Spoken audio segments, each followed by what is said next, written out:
Yeah. Yes.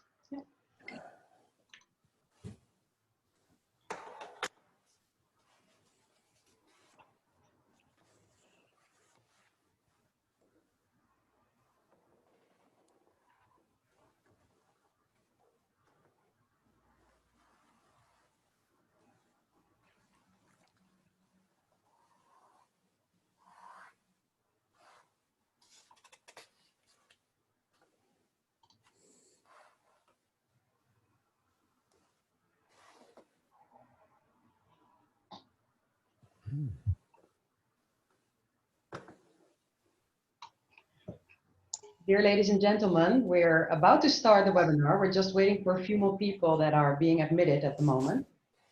So if you please be patient for a few minutes more.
Shall I start?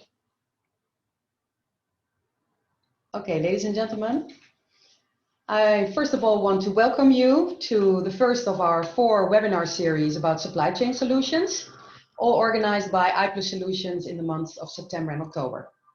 We're very happy that you could join. We have a large audience, or at least we have about 80 applicants, and some of them will be admitted now in the coming minutes. My name is Annette Denis. I am the host of this webinar. Today's topic is the Nigeria Supply Chain Integration Project, in short, NSCIP. In a minute, I will hand the virtual microphone to the 2 people presenting, but first I'd like to communicate a few household messages. The webinar will be recorded for training purposes, but your video image will not show on the recording. During the presentation, you will all be muted by our co-host. If you have questions, please write them to her. Her name is Anouk van Praag. She's the co-host of the webinar. And write them to her, please, in the Zoom chat. All questions will be collected and answered after the presentation. Hopefully, we'll be able to cover all of them during the meeting, but any remaining questions will be answered by email if we run out of time. Now, I would like to introduce our 2 speakers of today. First of all, we have Choma Nwuba, i+solutions country representative of Nigeria and West Africa, and manager of the NSCIP project for i+solutions. And Per Kronslev, senior supply chain consultant, who was the architect on the design of the project and senior technical advisor on the start of the project. Now, Choma is presenting from Nigeria, Per from Denmark, and myself, I am in the Netherlands. We really hope that our internet connections remain stable, but if there is a hiccup along the line, please bear with us. We'll try to solve it as soon as possible. For reasons of saving bandwidth, Choma might stop sharing her video. She will share her video at the beginning to introduce herself, but she might stop sharing if she finds that she has difficulty with the bandwidth. For now, I wish you a very pleasant and interesting time with us, and I'd like to give the word to Choma and Per. All right, thank you, Annette. So we'll be starting off this presentation with a few of our topics, the topics for the day, what we'll be looking at. We'll be looking at the background and the rationale for the Nigerian Supply Chain Integration Project, the role that i+solutions played and our key areas of intervention. And then we'd also be looking at the results of our work and the next steps. And then finally, we'll be taking your questions and providing answers to them. Next slide, please. Okay, so we'll start off with a brief background of the country, Nigeria. Nigeria is located in West Africa, has a population of about 200 million people. There are about 36 states with the Federal Capital Territory. We have about 774 LGAs, local government areas, and about 40,000 primary, secondary, and tertiary health facilities. So the challenges that bedeviled the system, the supply chain system in the country, include the fact that there are parallel supply chain systems for the different program areas, specifically HIV, TB, RH, malaria, and vaccines. And part of the challenge encountered within the country is also the fact that these parallel chains are rooted in central federal government. They are coordinated only at the central level. And then again, the fully vertical supply chains were the things that were available up until now. And as a result of that, the different partners working in these areas all work in parallel to make sure that data is collected, commodities are stored and distributed. So there was no any means where it was harmonized. Another challenge is the fact that the state governments at the lowest level had little or no ownership of the system, and the data facilities were also very weak. Next slide, please. Okay, so why NSCIP? Why the Nigerian Supply Chain Integration Project? It was envisioned that NSCIP would address the challenges of supply chain coordination within the country and ultimately also ensure availability of commodities through the efficient management of these commodities. So the idea is to integrate the 5 program areas for the purpose of efficiency, cost savings, and it was envisioned that the LMCUs, which are the Logistics Management Coordinating Units within all the states, will be used as the main mechanism to strengthen the system and also to lead the integration efforts at the local level. Next slide, please. Okay, so the goal of NSCIP. NSCIP's goal was basically to find a way of integrating, like I mentioned earlier, the different program areas with the ultimate aim of ensuring that stockouts are reduced to the barest minimum, wastages are reduced, and the entire supply chain system is run in an efficient manner that would ensure uninterrupted supply of commodities to the lowest levels.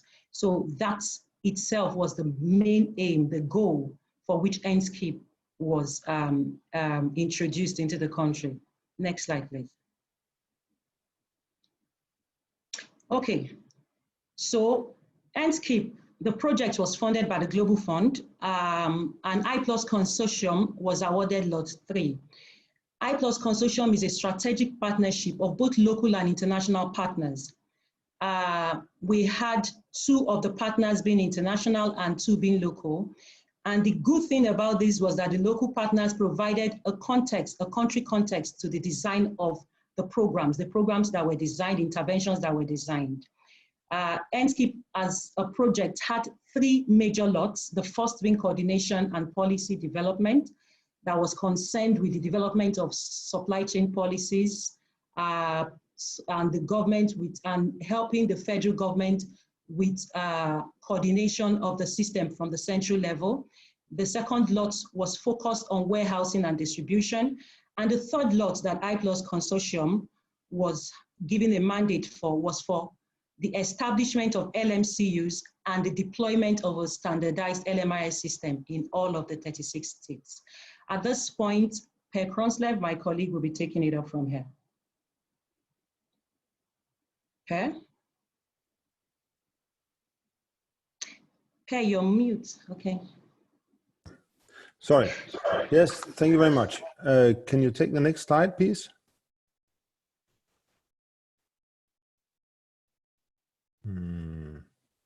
So Annette, are you able to change the slide? I am trying, Per, but it's not moving forward for some reason.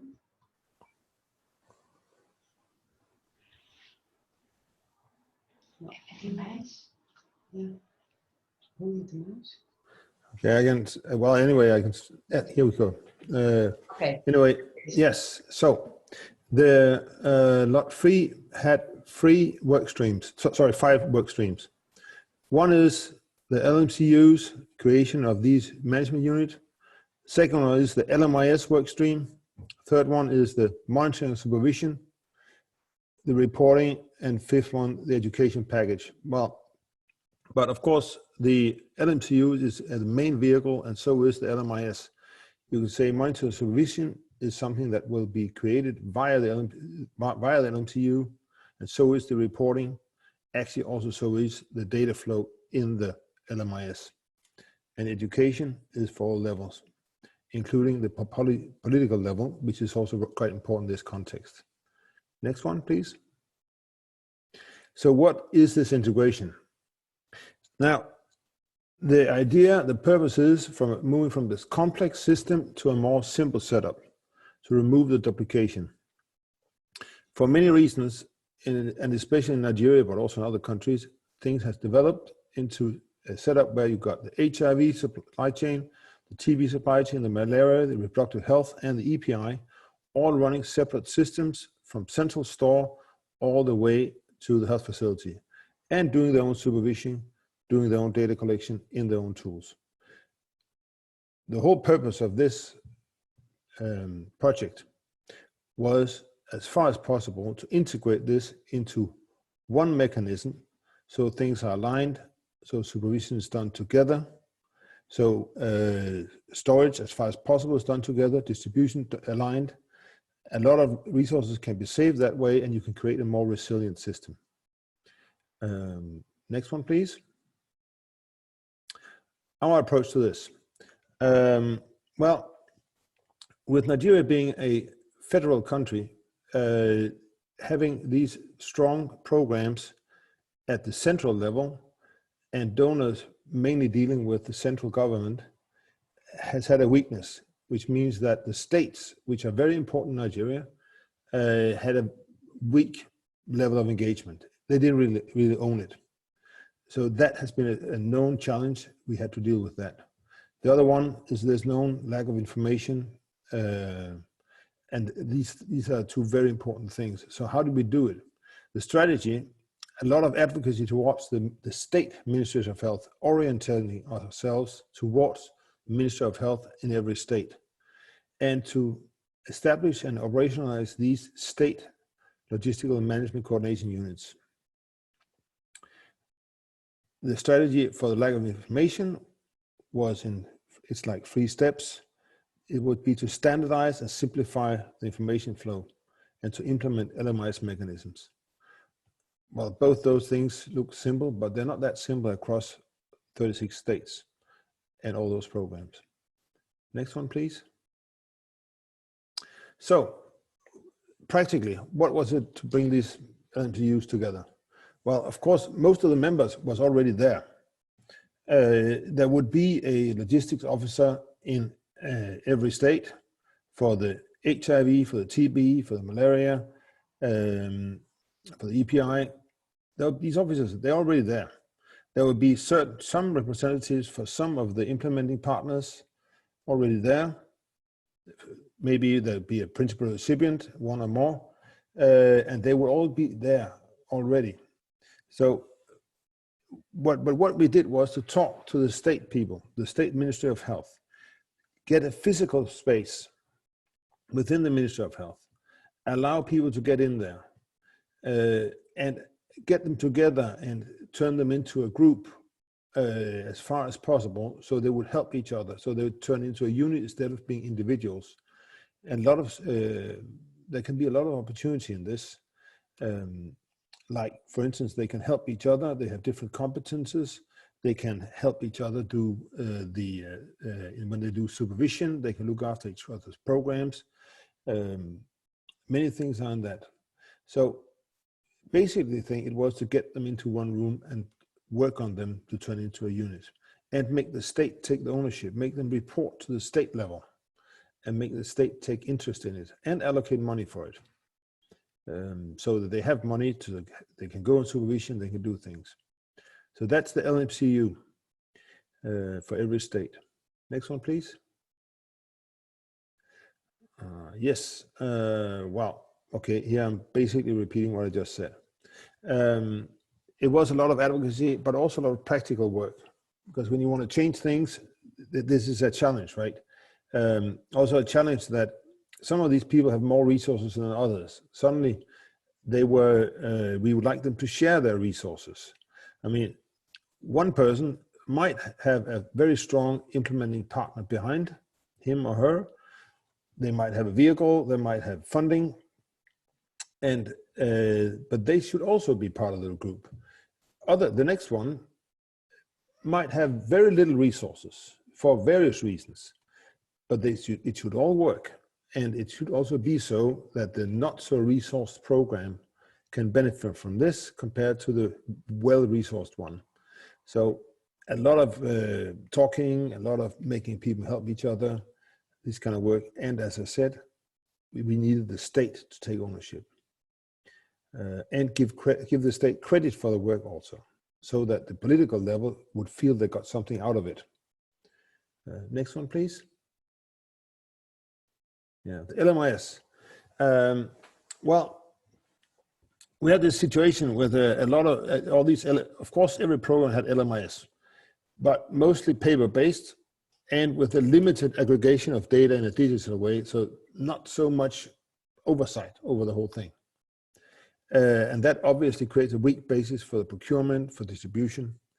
Now, how to do this?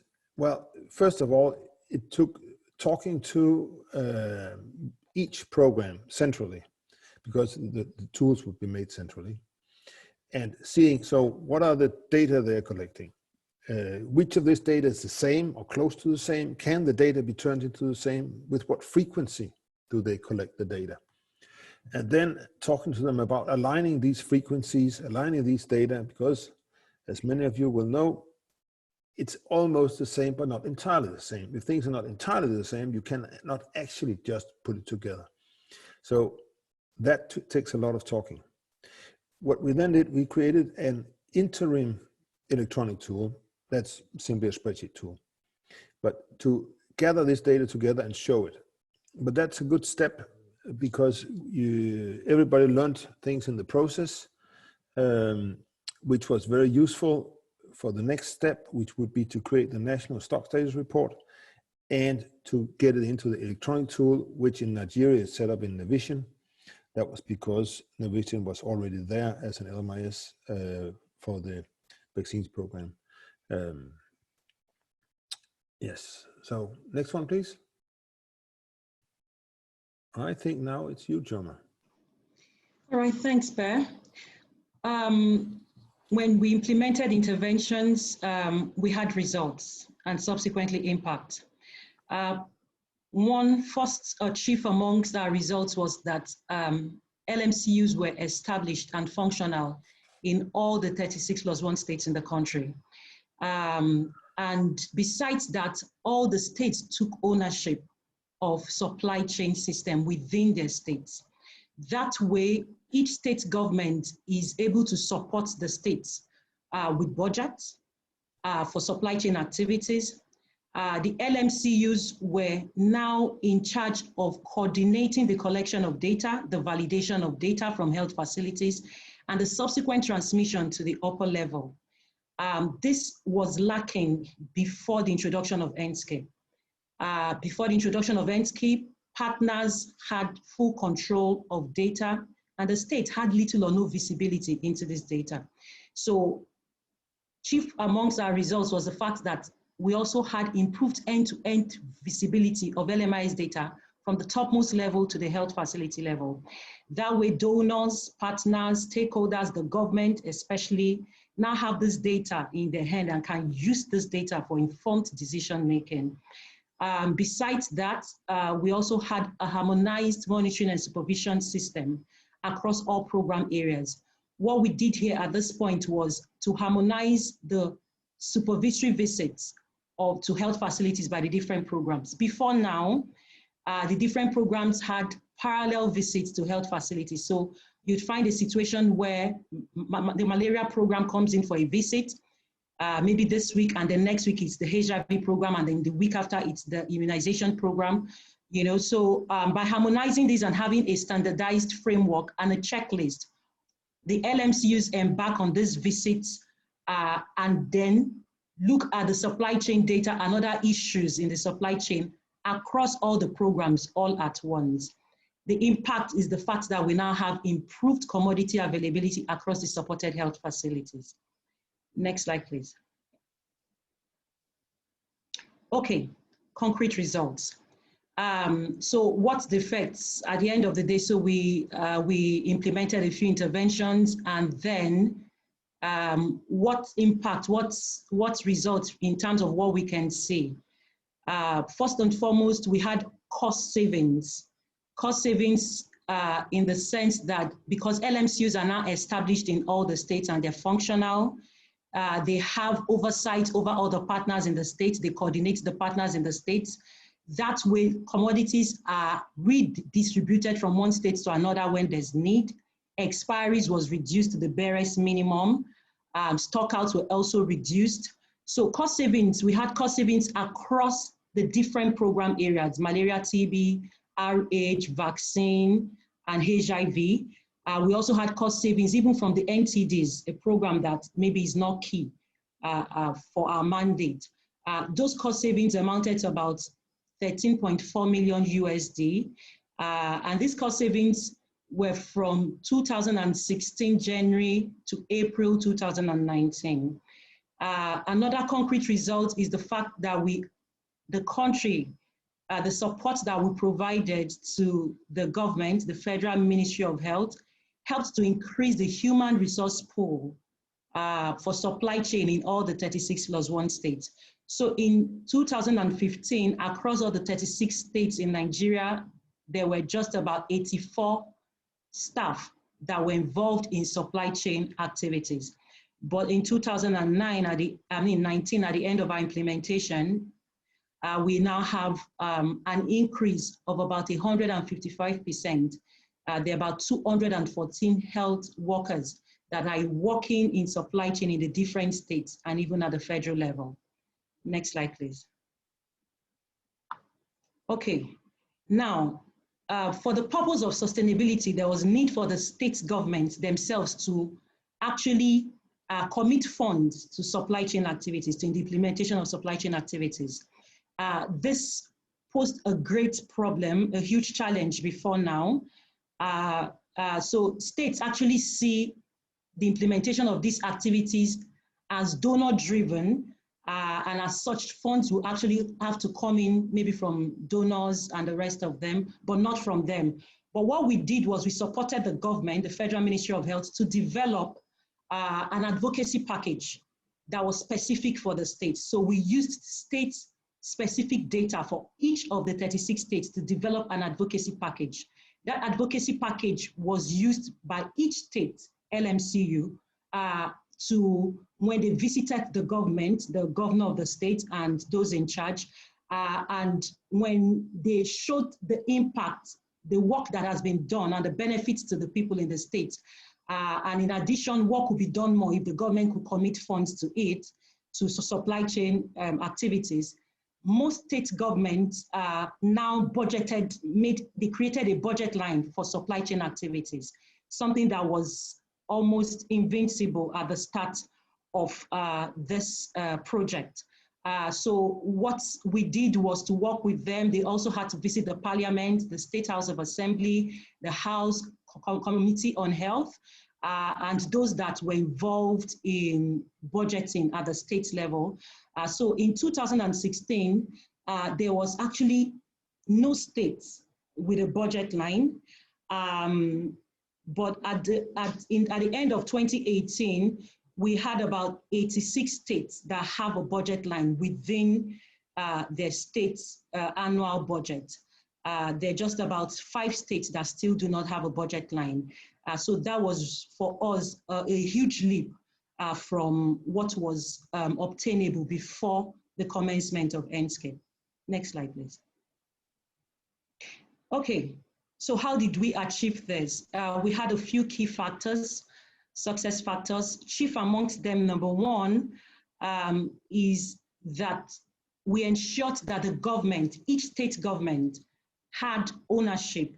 They took leadership of every stage of the process of LMCU establishment, LMIAS tool, design, and the rest of them. So what I mean by this is they took front seat when it comes to the design of any intervention. So what we do is to have consultative workshops, meetings with them. We discuss with them. They say this is how they think it should be done. This is where they have challenges and they need support. So that way they were part of the design of the tools, the systems, the frameworks. And we observed that because they were part of it, it helped them to actually own these tools and to own the process itself. The second success factor was the fact that we had to address the issue of resistance to change. As you're aware, with the introduction of any new intervention or a system or a process, there will definitely be resistance. So we worked from the first day. We had advocacy to all the states. We worked with each of the states to address their fears and their challenges. And when they actually got to see that it would benefit them and their people, they bought into what we had to present to them. So we also did that by introducing change agents. By change agents, we had coordinators for each of the 6 zones in the country.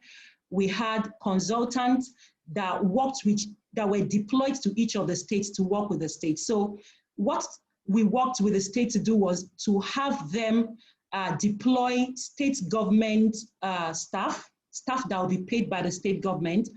So what they did was to work with our consultants to mirror, the position, the role that they were doing. And in that sense, the state government itself, when the project ended, had staff in each of the state LMCU that were being paid by the government that could do the work that the consultants were doing. So that itself helped the sustainability when the project ended. The fourth success factor we did was that we engaged high quality providers for services, especially when we had to provide the service for the interim LMIAS tool. We engaged a very high level service provider.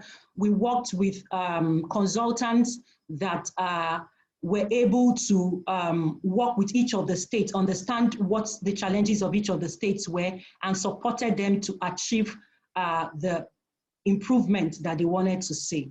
The 6th success factor was that we created a learning group that had all the key stakeholders in supply chain in each state, as well as the central level.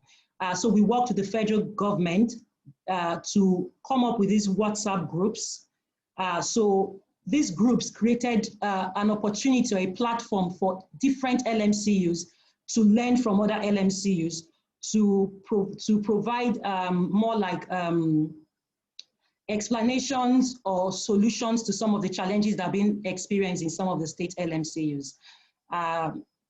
So by doing that, we had key discussions made on the platform online that ensured that management of commodities across the 6 states were achieved efficiently. And the 6th success factor was that we applied a phased approach to the implementation of activities. So we didn't come up with having all the activities all at once. We moved at the pace that we saw for the different states. So the pace that a particular state might be moving might be different from that of another state. So we used a phased approach, for example, for the LMIAS tool, for the LMIAS workstream, we worked with the states and the federal government to develop an interim tool. So by developing the interim tool, it provided an opportunity for all the stakeholders to make inputs, to find out what exactly the challenges are with the tool, find out what can be done. So before the implementation of Navision, so that interim tool provided a basis for the implementation of the Navision tool proper. So by facing the approach, by having them in phases, we had the buy-in of the state government, and every state was carried on according to the pace that they could move. Next slide, please. Okay, so what did the stakeholders say at the end of the project period? We had a lot of positive response from the states. Chief amongst them is, some of them, sorry, is the fact that the state LMCUs now have accurate and complete data for implementation of supply chain activities, for decision making, and the rest of them. So much so that partners actually now see the LMCU as a repository for LMIAS data in each of the states. And then for another states, pipeline visibility was improved greatly, and which of course led to the availability of commodities across all the states, sorry, the health facilities in all the states. Next slide, please.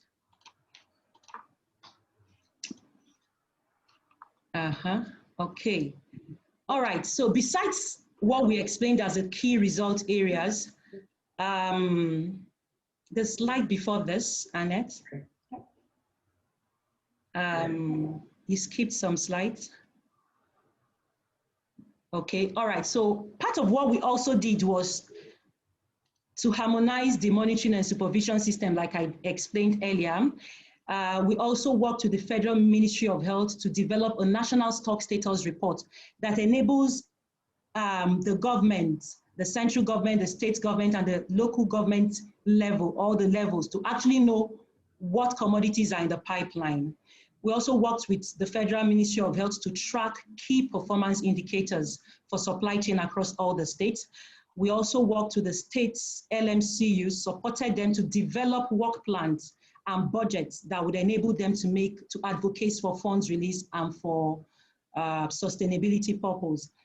So we also worked with each state LMCU, supported them to develop advocacy packages, like I mentioned earlier on, chief for the purpose of resource mobilization and sustainability. So that way, they have their work plans. Each LMCU can actually source for funds besides the one that the donors maybe are supporting the states with. Next slide, please.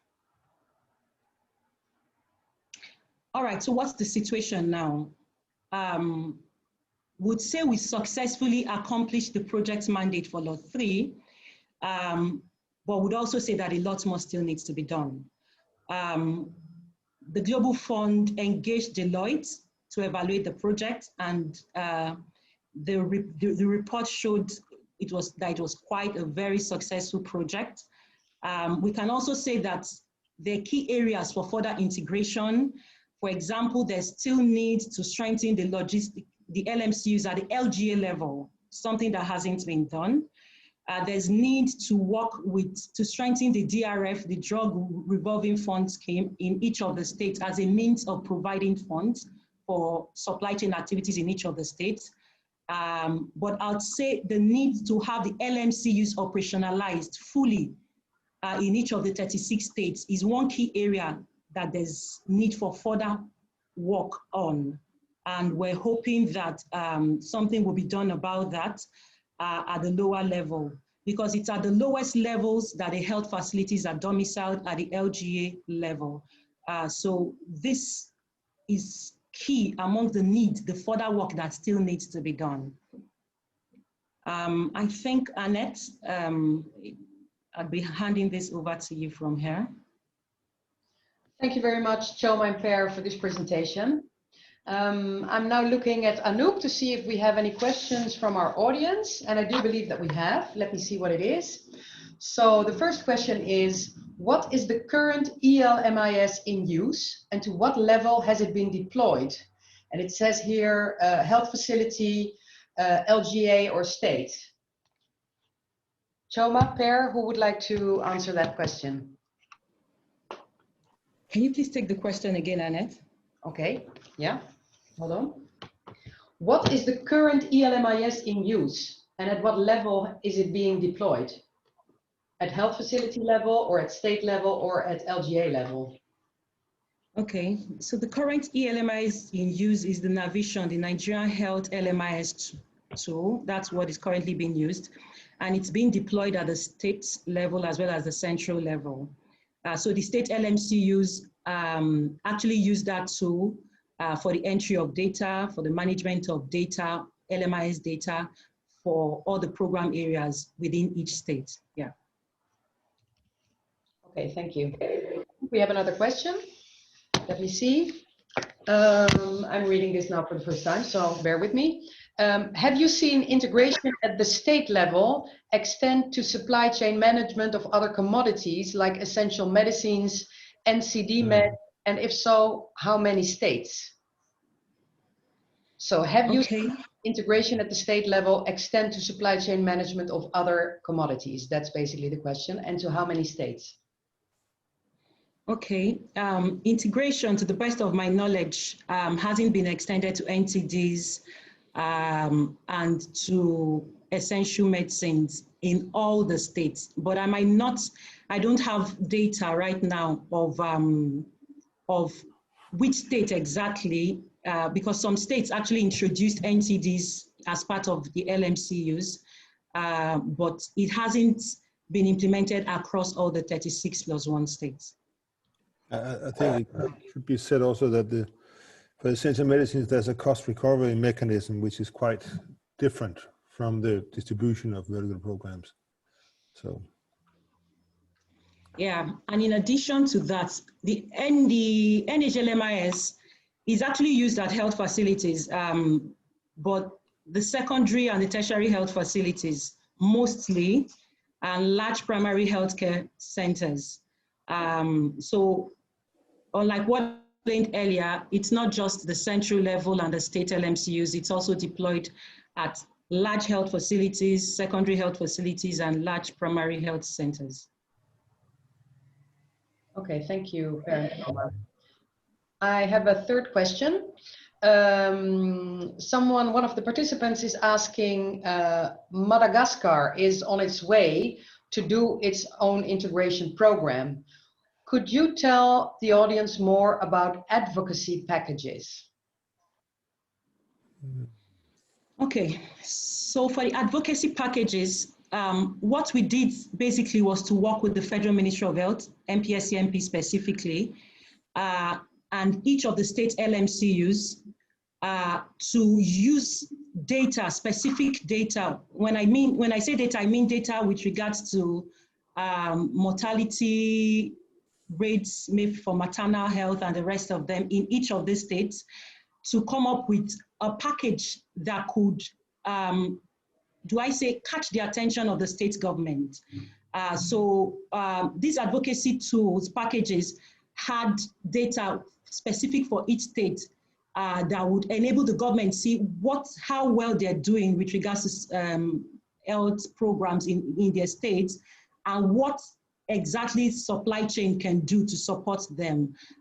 So this data also had the quantity, the commodities that were being distributed across the states, their state specifically, and what the government can do more to support the citizens of the state. So with this advocacy package, well outlined, but we had it in such a way that it was minimized, as in it's a brief summary, because when you go to see some of the state government's high officers, they wouldn't have time to listen to you. So we had an advocacy package that was maybe like for 20 to 30 minutes, 20 minutes. So that was eye-catchy and would make them actually commit funds to supply.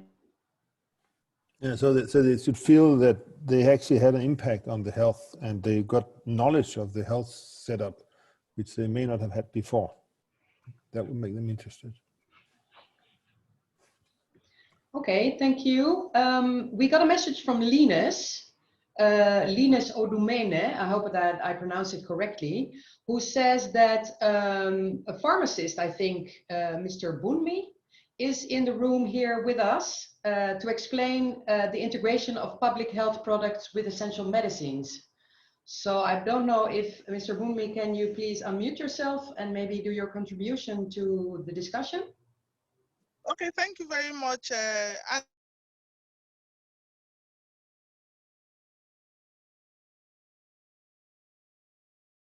supply chain management program. On the issue of essential medicines integration alongside the public health commodities, we are just working on it. We are not yet there. We have started the DRF assessment in country, just to know the level we are as a nation, and we're just rounding up with that assessment. We are going to come up with a model, and it's after that model, we'll be looking at the states that will start the pilot scheme of the integration, and then after that, we'll now look at the integration of the essential medicines alongside with the public health commodities in data reporting. That we have not started, but we hope to start that by next year, and then we'll start as a pilot with few states and then later integrate all other states into the system. Thank you, and over. Thank you very much, Mrs. Bunmi, for your contribution. Anouk, do we have any more questions? No more questions. Okay, so I think, well, our time is also almost up. So I hope you've had an interesting time with us. I would like to... Wait. Oh, wait, there's one more question? Yeah, I think it's in your chat. Could you please? Okay. Yes, Jerry sent a question to Annette. Yeah. Oh, yeah, I see here the question from Jerry. He is asking, what is the visibility in terms of data across all the programs? Meaning, how efficient is the supply chain system when it comes to distribution of reproductive health commodities across the states in Nigeria? Annette, for this question, I think we have the Federal Ministry of Health as part of this discussion. I'm wondering if we know we have the national coordinator for NSCIP and the previous NC from Linus. Maybe they could respond to this question. That way would have our clients also make contributions. Linus, from Linus? No, the national coordinator is in the room. She can provide the information. Bumi, pharmacist Bumi is the national coordinator. She will provide the information. Oh, beautiful. Welcome, pharmacist Bumi, can you please, maybe you could give us an idea of the visibility with regards to LMIAS in response to the question. Thank you very much. For the reproductive health commodities, we have very clear visibility as to what is going on in the pipeline. We have done a lot of analysis on their reporting, and we've had several meetings with the reproductive health department where we communicated to them our findings as far as reproductive health commodities are concerned in country. They all agreed with us, and they are working on improving on their system. So that is where we are for now. But as far as visibility is concerned, we have 100%, almost 100% visibility of their commodities. Thank you, and over. Thank you very much. Okay. Choma, would you like to comment, or shall I move on? Thank you, Pharmacist Bumi. It's great to have you as part of the webinar. So I think we don't really have much besides this, but I'm hoping that we've been able to walk you through briefly what the mandate of Lot 3 was for the NSCIP project and the work we did to support the Federal Ministry of Health in achieving their aim of integrating the parallel supply chains and improving the visibility of LMIAS data and ultimately the availability of commodities across all health facilities in the country. Thank you. Thank you, Choma. I would now just like to draw your attention to our other 3 webinars. We have a webinar on the 24th of September, Last Mile in DRC, the Informed Push Model. We have on the 8th of October, Medexis ELMIS and End-to-End Visibility in Burundi. And on 22nd of October, the last of our series, the Blockchain Pilot in Nigeria. Now, if you're interested in any of these webinars, please follow our communication about it on LinkedIn or send us an email. That's also an option. So I have nothing more to say to you then. Thank you very much for joining us. We will share with you the presentation that you've just seen.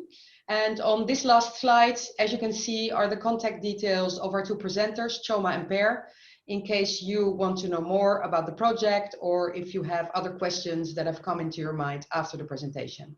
So for now, I really want to thank you for joining us. We wish you a pleasant afternoon and hope to see you again at one of our other webinars. Thank you. Bye-bye. Thank you. Thank you. Thank you. Thank you. Bye-bye. Thank you.